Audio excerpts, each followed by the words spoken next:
wasiirka wasaaradda arrimaha dibadda Somaliland Yaasiin Maxamuud Xiir Faratoon oo warbaahinta kula hadlay magaalada Hargeysa ayaa waxa uu ka warbixiyay heshiis ay dhawaan wada gaareen Somaliland iyo Taiwan kaasi oo wasiirku sheegay inuu markii hore Qarsoodi ahaa imikana ay u soo bandhigeen warbaahinta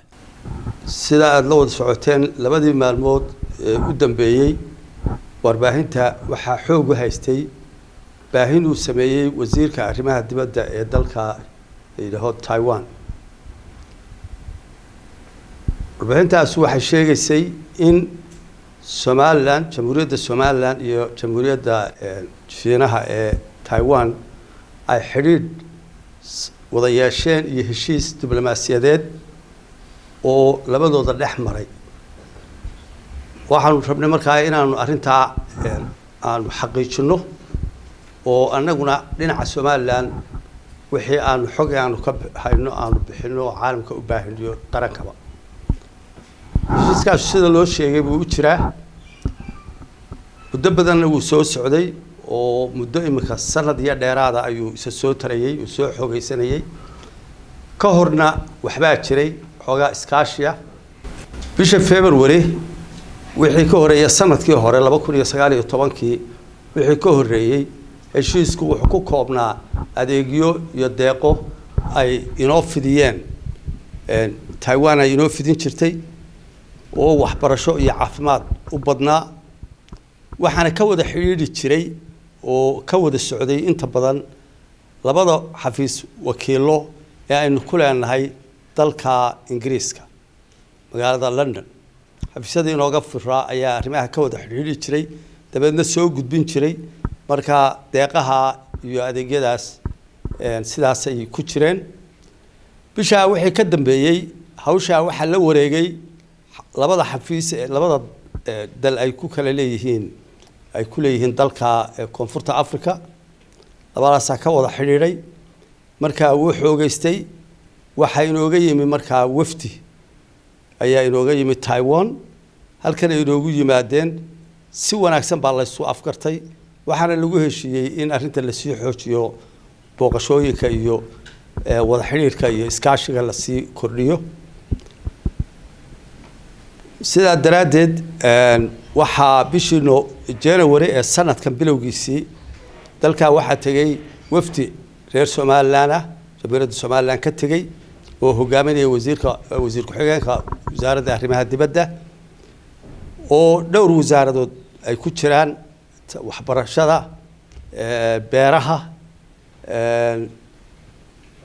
xoolaha wasaaradahaas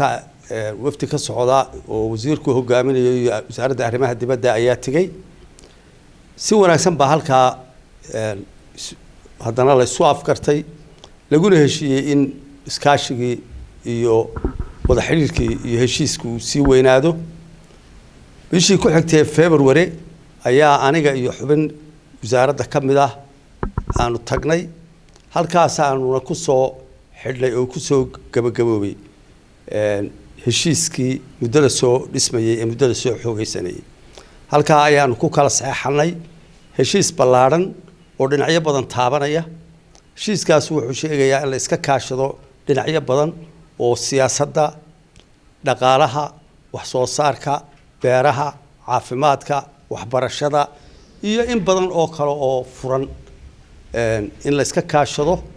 ayaa lagu heshiiyay